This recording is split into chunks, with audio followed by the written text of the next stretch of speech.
Hi there, it's Thursday, it's 12 noon, and what does that mean? We've got a live going on. Yes, I know it's Boxing Day or Ascension Day. I hope you all had an absolutely magical Christmas yesterday. Hope you didn't overeat, and if you did, hope you had some Zengest close by just to calm down the bloatedness, or even peppermint for that matter. But I do hope you all had a blessed Christmas, or Yule, depending on which religion you are following. And yeah, welcome today to my Bug Bites or Bugs and Oils education session. My name is Tanya from Botanicamy, Alchemy of Botanic Ingredients, and the reason why I am so passionate about teaching which essential oils you can use to either deter or support the insect bite afterwards is because I'm very much not fond of putting toxins and poisons in my house, especially those guys that you plug into the wall at night for the critters flying around. I tend to wake up with a major headache when I put those things into the plug. So yes, sometimes poisons are needed. I discovered a termite sort of infestation, I'll call it, near my one wooden door in my home the other day, and literally the whole door is being eaten. So yes, sometimes I also have to start using some poisons. Oh, hello Yolandi. But basically, I prefer to not use any poisons in my home, and I recently, obviously, because of not using any poisons, I do have quite a few more critters than is probably advisable in a home, especially if they are poisonous. So yeah, maybe I should just mention what I've had in my house in maybe like the last month or so, because obviously with spring and summer and the increased rain that we've had, especially here in the Centurion area, we've had quite a few things brewing out, like literally just, I don't know, these things just multiply like you cannot believe. Okay, so I've had termites, as I said. We had severe flooding at a stage in the house, obviously when the entire Centurion was flooding, and I literally had ant colonies like coming out of my skirting boards at the bottom of my floors, just like walking up the walls because they were trying to get away from the flooding as well. But at least that showed me where I then actually needed to start using some poison, because they literally are carrying my house away. I've had a couple of snakes, which obviously I'm not going to deter. I just get my next door neighbor who's very good with snakes and let him come and catch them and release them. I really love snakes and spiders. Actually, they're such beautiful organisms, and things like spiders and geckos and those kind of things in your home, and bats too. I've got a nice bat colony in my one roof as well. They catch mosquitoes, and I hate mosquitoes, okay? I don't know why they were put on this earth, honestly, but those guys actually catch your mosquitoes. So if you've got spiders in your home that are not poisonous, try and leave them there, because they also need a home, but you're also feeding them with your mosquitoes, and then they don't have to bite you. And I don't know if you're like me, but I attract mosquitoes like you cannot believe. It's obviously something in my blood. I do all the vitamin B's and everything that people suggest, but obviously I also eat quite a lot of garlic, so those kind of things are not helping me for my mosquitoes, so I need to seek alternatives. Okay, I've had tarantula spiders, I've had very big rain spiders, but like that size. What have I had? Oh, the other evening when I got back from Natal, I thought, okay, yes, I've had all these gazillions of insects around me, and I get home, and then obviously because there's not a lot of sweeping or washing floors or vacuuming going on while I was gone, there was this very strong web of a spider, but like super strong, right? I don't know, it's not one of those ones you can just rip out, like pull away with a feather duster kind of thing. Really sticky, really thick. Didn't see the spider, and then that evening when I went to bed, I almost had a heart attack. It was a button spider, very poisonous. Yes, the one with the red hourglass on the bottom of his body, and luckily for me, he was hanging upside down on his web, so I could see clearly this is a button spider. Do something urgently. I think with the legs spread out, it was probably about 3 centimeters big, 2.5 to 3 centimeters. That's a big button spider. Okay, so unfortunately I needed to kill that one because I've got cats, and you know, just those things are poisonous. They're really bad news. Things like the rain spiders and the tarantulas, very easy and comfortable. You just take an ice cream container and you put it below them and you coax them into it with the lid. They really don't cause any harm if you don't threaten them too much. They just want a home as well. The snakes too, get someone, if you're too scared of snakes, get someone to assist you to get out of your home, that kind of thing. But for all other critters like mosquitoes, flies, the ants, yes guys, I've got serious ant issues. Those kind of things are actually very easy to repel using essential oils because they don't like essential oils, okay? Oh, I can't believe it. Shelly on vacation has just logged in. Welcome, Shelly. Thank you for attending. And then besides that, I'm also actually, because I live in an area which is like plot-like with a lot of natural garden. I don't have a very big garden. Lots of tall grasses, natural plants, that kind of thing. I have a serious infestation of ticks at the moment. I think I've literally taken off about 7 or 8 of the red ones, the bad ones for humans, because they're the ones, the arthropods that are carrying all the diseases that humans actually get very sick from. And Shelly, that's just logged in, actually had tick bite fever not too long ago. And if she wasn't dying, I believe she was praying to die because it's that hectic. Okay, she was so ill, the poor woman. So those things are not very good. Now, ticks, those kind of ticks don't cause a disease in cats. But remember, from all my previous lives, you guys know by now my cats sleep on my bed with me, which is a problem because if those red little guys climb off the cat and onto you, you run the risk of getting tick bite fever and a number of different diseases. I've actually had something that you call Sinbis, which is a vector virus that actually caused me quite a few 3 or 4, at least 5 days with very high fevers, wasn't feeling really well. And a lot of people actually tend to think that they've got food poisoning when in fact they've actually just been bitten by a mosquito that is carrying a virus which causes some symptoms in humans. Okay, so there's things like West Nile, which is a lot more serious. Sinbis is not that hectic. But there's quite a few of these arthropod-borne viruses floating around in mosquitoes, okay? So it's not a good idea. I mean, there was even cases the other day reported where we had malaria in Pretoria because people travel with malaria mosquitoes in their suitcases, okay? So it's kind of important to try and repel these guys, right? Especially the ticks. And because it's now tick season, you've got to thoroughly protect your dogs and your cats, please. And you can do it naturally. You don't have to use all these very hectic poisons. I know for a fact that my cats just absolutely cannot stand them. I do have to use some of the tick and the lice and the mite things that you do get for cats. I don't do it as routinely, I suppose, as I should, and that's probably why my cat has come home with 7 red ticks in the last 2 days.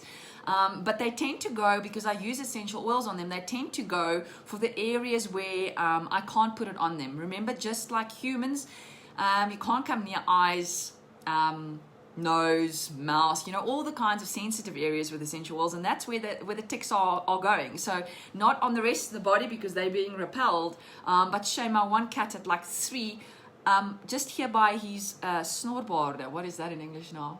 Oh, now I can't think of it. Whiskers. They were sitting just behind his whiskers. There were like 3 guys, okay, and he had a mole there, and now the mole is gone because he'd obviously been scratching on them, and we then pulled the ticks off. But guys, it's really important this time of year to try and prevent these things. Okay, so the research, I was actually so thrilled when I started researching these things. There's actually quite a large number. Oh, there Shelly goes, whiskers. Yes, whiskers. There's a very large amount of very good research out there showing which essential oils you can actually use to repel these guys, and then also what you can use afterwards if there is an insect bite and to soothe. Okay, I'm not talking button spider poison, guys, like I had, not bitten, but the button spider that I had in my room. That I'm not going to be talking about today. For that, you need to seek professional medical care very, very urgently, okay? But the rest of the things, the normal day-to-day general guys, okay? So all the research points to the essential oils that have chemical constituents that are alcohols. So generally the things that end with an OL. All right, so we're looking at things like cedrol, which you find in cedarwood, okay, eugenol, which we find in eucalyptus and cinnamon bark, geraniol, which we find in geranium, Geraniol, also very high concentration in lemongrass. And I'm actually going to talk about my favorite essential oils for insect repelling. And lemongrass is definitely one of them. Thymol, which you get in thyme, and then menthol, obviously in peppermint. Okay, so as much good research that is out there, there's also quite a few of these research studies which have been published in peer-reviewed journals, but they lack good controls. And I think it's just part of bad study design. So it's always good to ask a sciencey kind of person to help you with these things, because it's all good and well you go and find a research article, but if it's in a journal that's not got a very high impact score, or if it's, you know, if you're not a person that understands research and you don't know what to look out for to see if these people have actually been using the right controls to determine whether their results are actually statistically significant, you actually might be spreading information that's not that good. All right, so always just ask someone that can help you with that if it's not something that's in your expertise. But there's some very good information out there. Okay, so as I've mentioned, essential oils that come up over and over again for all these different critters sort of correlate. But it's also important to understand that different species of insects react to different essential oils differently, just like humans are biochemically different. And where some oils are very beneficial for certain people, they may have absolutely no effect on other people. Okay, so you are, you've got to definitely play around and see in your area. For instance, we have been taught for decades now that citronella oil is very good at deterring mosquitoes. I can tell you for certain that citronella does nothing in my home for mosquitoes. So I've got the guys that come out at night, because there's a lot of people in our estate with what we call natural swimming pools, or shall we call them infested, I don't know, like dams just full of mosquitoes. And luckily there's quite a few frogs and things around as well, although they sort of let the snakes come too. But we do have quite a variety of mosquito species in our estate. Okay, citronella doesn't really do much in my home, but I can also say that's possibly because I've never actually purchased a very good quality pure citronella essential oil. I've always been using wetland pools. Yes, Shelley, you're right, wetland pools. I think they were all just natural swimming pools that the people thought the plants were going to filter the water, and it didn't really work so well. But yes, those guys have a lot of mosquitoes. And even my pot plants in my hothouse, this time of year, the saucer at the bottom, which is supposed to just hold a little bit of water for them, I actually take that out and I water more regularly instead of having the standing water, because I do also have quite a lot of mosquito larvae if I leave those there and there's standing water in there. All right, so citronella that I've used to date hasn't worked. Unfortunately, I haven't been able to get the very good quality of the essential oil brand that I love in South Africa yet, so I'm probably going to have to import it. I'm going to have to give it a try, because there's actually a 2017 study about ticks and tick-borne diseases where they showed, and this one was actually a good study, where they had the right controls and that kind of thing, but where they showed that a citronella and creeping thyme together at only a 1.5% concentration, that's actually quite a low concentration, had a very high repellency for ticks and tick-borne disease, and therefore tick-borne diseases of 91%. And it was actually those two together synergistically worked really well, because they did that at a 1.5 concentration of each of them. But when you use the oils only on their own or individually, you needed 3% to get the same repelling activity. There's also clove and creeping thyme, which were very efficient at repelling at more than 80%. The ticks, in other words, more than 80% of ticks were, and they tested various different species of ticks, more than 80% were repelled with the 3% solution. So already here we're seeing that clove and thyme and citronella are good for ticks. Okay. Then there was a 2013 study where the mosquitoes were very much repelled by cinnamon. Now that's fantastic because we can diffuse cinnamon, but just remember that cinnamon is a hot oil, and a lot of people actually get skin reactions towards cinnamon because it is a hot oil, and it's unfortunately also an oil which you can't bring near cats. So I'm just going to quickly go through this list. Cinnamon is definitely one of the essential oils that you shouldn't bring near cats at all. not even for the diffusing. So there's definitely some essential oils that are going to be in a combination very good for a lot of different insects, and I think it's good that we start investigating those and try and see if we can make our own home mixes and see what's effective in our own homes. Fleas, for instance, and specifically now cat fleas, are very much they die to limonene. Limonene components, the chemical constituents, are very toxic to cat fleas, but cats themselves are very, very sensitive for anything that contains limonene in citrus oils. Okay, they're not very good with citrus oils. I was actually laughing the one day. My cat has this tendency to, when you're eating something, she runs up to you and she literally starts talking to you because she wants it. She doesn't actually beg it. I think it's more the attention things, like, why are you eating and I'm not eating? And I was eating a nachi. It was still in winter, and I was eating a nachi, and obviously the essential oils from peeling it is quite potent, right? And they were still on my fingers. And she's like asking me, and I just put my fingers near her nose to smell the citrus. The face, guys, you know when a cat like runs around and it smells something that it doesn't like, and the mouth stays open? She did that, but besides that, her eyes were just like flickering, and you could just see like this is the worst thing in the world for her ever. Okay, my cat's definitely very sensitive to citrus oils.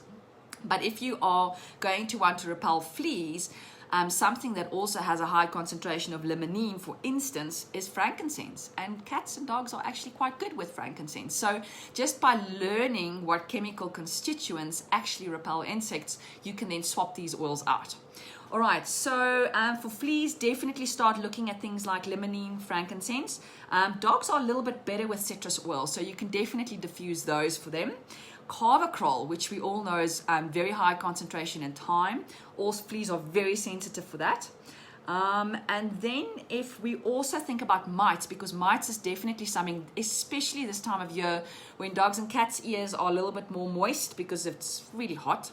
And if you're not cleaning them a lot, mites can definitely start growing, and then they actually cause quite a lot of infections in cats, especially because then they start breaking the skin. And because of that, the cats can then start getting bacterial infections, all kinds of things like that. So oils that are good for mites are those that contain thymol, chemical constituents. So we're thinking thyme, eugenol, linalool, lavender. My cats love lavender. They're really good with lavender. So lavender is actually also very antibacterial. So besides the fact that they're actually going to repel the mites, they're also antibacterial. So if the skin has already been broken, you can see how lavender is going to be a really good oil for that. Geraniol, which we find in geranium, I mentioned that earlier. Cinnamon has proven very effective for mites in rabbit ears, because rabbits are actually not that sensitive to cinnamon. Cinnamon and clove, unfortunately, work very well for rabbits, but those are again hot oils which cats don't tolerate really well. All right, so we've covered fleas and mites. Ticks, there was another good study where it was actually a review. It's quite a large paper actually. If you want the reference for that, just pop me a comment below the post, because then I can send you the link for that if you're interested to go and read it as well. Quite a lot of good information in there. Can't put everything in there, otherwise I'll be sitting here for the next 3 hours. But things that are good for larvae of ticks is thyme. And then egg mass, in other words, the eggs that they lay actually becomes very reduced if you start using geranium. And catnip, very good at repelling ticks. Hey, who'd have thought that? The stuff that make the cats go whack, yes. And then you think they're on their best acid trip ever. Catnip is very good at repelling ticks. I can also say that ear mites probably also affected. I grow catnip in my garden for my cats. And especially when my one cat, because he's old and his immune system isn't that good, he does always suffer from a little bit of a mite infestation in his one ear. Simply also because I can't clean his ears that often. He really just gaffs you, okay? He doesn't like it when you fiddle with him. So cleaning his ears is quite tricky for me, especially when my hubby's not home and person alone holding him.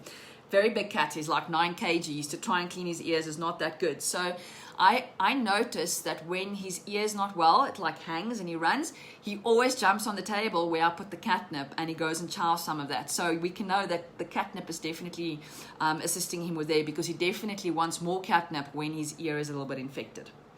Okay, so if we then start looking at all the different references that I usually use, my favorites, my Oil Magic, they talk about insect repellent. Now this is going to be in your home as well, right? So you can make a spray bottle with a couple of drops of these essential oils in them. They say insect repellents, they talk about arbor vitae, peppermint, cedarwood, and then they also call for the renewing and the outdoor blend. Now my favorite essential oil company actually makes blends for insect repelling as well. And they also talk about a Forgive, which is, I'm just going to quickly say, like a renewing blend. And the reason for that, the oils in there actually have insect repelling activities in them because of the alcohols that they contain. Okay, so if we just look at those blends that I've just mentioned, the one blend contains spruce, bergamot, juniper, lemon, arbor vitae, thyme, and citronella. And that is why the renewing blend actually works very well as an insect repellent as well. So if you're into emotional aromatherapy, that's actually one of the emotional aromatherapy renewing blends that they produce. And they've done quite a lot of testing on it to see how it emotionally affects you and how it allows you to renew and forgive. But besides that, it's a very good insect repellent as well. All right, then we've got an outdoor blend which is specifically made for these critters, ticks, fleas, mosquitoes. And by the way, this blend is actually safe for use on cats and dogs as well. I did a veterinary essential oil course the other day, and it's an oil that's already diluted. There's catnip in there. My cats don't love it that much, I've got to say. They're probably a little bit affected by the other oils that are in there, but this outdoor blend is actually very suitable for cats and dogs especially. And what you've always got to remember when you use it on yourself, but also on your pets, is that essential oils are aromatic components, which means they're gonna evaporate off your skin, all right? So you are going to have to apply more regularly than you would with any of these spray-on things with the DEET. That is really, really bad for you. But the outdoor TerraShield blend contains ylang ylang, tamanu seed, nootka wood, cedarwood, catnip, lemon eucalyptus, Litsea cubeba, vanilla, and arbor vitae. And all of those oils actually contain alcohols in them, which you now have seen from what I've said about the chemical constituents are what you need for insect repelling, okay? Guys, I've got a mosquito infestation at the moment, you cannot believe. If I sit in front of the TV, the mosquitoes like to sit underneath couches and things like that. And just the last couple of evenings, I've been using that outdoor blend, and I just put it on my legs and my arms and whatever. The mosquitoes don't come near me. They irritate the living death out of me because then they zoom around my ears, but they're not sitting on me. Okay, so I know that blend is definitely working. All right, if we then also take a look or a squiz at my favorite other book, this very thick encyclopedia, they talk about general insect prevention, and these contain oils of lemon eucalyptus, basil, lavender, geranium, and peppermint. And then there's also another blend where they use lemongrass, peppermint, and lavender. If you are going to be sleeping with a diffuser next to you, one of my work colleagues actually said to me the other day, or maybe 2 months ago, she started using lemongrass, and let me tell you what a difference that lemongrass makes in my diffuser at night. Again, as I said, I can't put those pluggy-iny things in my wall at night because the poison that comes from that gives me the most monstrous headache ever when I wake up the next morning. So I cannot use them at all. So what I've now been doing is I've just got 2 diffusers in my room. It's quite large, so then obviously the area is quite big. But I pop lavender and air, as I've mentioned previously, for my, it's anti-inflammatory. The lavender is very good for sleeping. The air opens my airways with my cats on the bed. But I've now started adding lemongrass, and there's no mosquitoes biting me at night, okay? So it is definitely working. All right, so I think I've covered most of them. All right, so for the big spiders, you know, the button spiders, I'm terribly sorry. I'm not entirely sure that an essential oil is going to save you from that. So I would suggest either getting them out, if you're not too scared of catching them and getting them out. Button spiders, I'm very scared of. The tarantulas and those guys, I can take care of. It's not a really big issue. Getting them out of your home is not bad because they're not that aggressive. But definitely for the rest of the guys, I mean, daddy longlegs are also very good. Guys, I saw the other day, I don't know what spider it was, definitely not a button spider, but there was this train of ants running past it, and I literally saw it sitting on his web, and then it was the cutest thing. He like goes down, and then he grabs another ant, and then he like towels it. And I think it ate about 3 ants, and then obviously, I don't know how big a stomach is of a spider, but that was enough for him, and then he just went and crawled back into his spider web, and he went and sat there. So I left that spider because that to me is a good guy, okay? And basically, I would say try and not get the spiders out of your home unless they're poisonous, obviously, because they are there serving a purpose, eating all the ants and the additional mosquitoes, as well as all the geckos and the bats. Okay, the bat poo on your floor is not the best thing. Seeing the babies being born and falling on your floor and they're that tiny, that is amazing. I mean, if you can teach your kids how cute these baby bats are, just remember they also carry quite a lot of viruses and things, so don't let them bite you. But if you are really trying to rid and repel insects out of your house, oils that are going to be really good for that are thyme, eucalyptus, lavender, geranium, peppermint. Peppermint apparently is really good for flies. I don't know about that so much because I still have a lot of flies. I use quite a lot of peppermint, but perhaps I should start combining and making like an all-in-one mixture instead of just using one essential oil at a time. So for the flies, peppermint and eucalyptus apparently are really, really good at deterring them. The ticks, which I'm having a serious issue with at the moment, you are definitely going to be wanting to use creeping thyme and citronella. And then clove. Remember, just clove, a little bit sensitive with clove around cats. And yeah, there's creeping thyme again. And cinnamon. So diffusing is a very easy and gentle way to get essential oils into the air. And if you've got pets that are sensitive, just always leave a door open because they will leave if they want to leave. Okay, they're not idiots. I think in most instances, animals are a lot more clever than humans, but they will leave if they need to leave. Okay, so as long as you're not applying on their skin, then they should be fine. So make a combo for diffusers in your home in this very high flies, ticks, spiders, ants season, okay? Ricky's asking, my cousin all the way from Amsterdam, any tips for fruit flies? So, yeah, I haven't actually looked at that. I know fruit flies is a seriously big issue, and especially because we don't like to use poisons. I mean, even all the fruit we buy, that's why you struggle so much to get organic fruit because they're always attacked by fruit flies. So I'm pretty sure if we look in this book, we will find something. Ricky, I will send you a PM after this to try and see what I can find in this book specifically for fruit flies. Okay. Shelley is saying, only read this morning in Oil Magic that lavender is anti-venomous. Yes, I read the same too, actually. So, but in a different book. So if you've got a spider bite, they say that you should apply neat lavender 2 to 3 drops every 10 minutes. And if it's a poisonous spider, you've still got to do this until you can get to a medical professional that's going to be helping you. So the lavender is anti-venomous, yes. And besides that, when you've had a bite from any of these things, mosquito bites, I recently went to Lisbon. No, it's not that recently. A couple of months ago, I was so allergic, or I had such an allergic reaction to the mosquitoes there. Pretty much, I'm very sensitive to chemicals, and we had just bought new bedding, and I hadn't washed it, and we had to sleep under something, so I slept underneath it. And I think probably with the mosquito and the mosquito bites and her rubbing this whatever it is that they wash or don't wash the duvets and the covers with, rubbing over those, I had very hectic reactions. So I had to apply lavender and tea tree quite routinely because that takes the itch away. It's also very soothing to the skin and very anti-inflammatory. The tea tree, of course, is brilliant at preventing a bacterial infection if you've scratched it open. But besides that, I added frankincense for the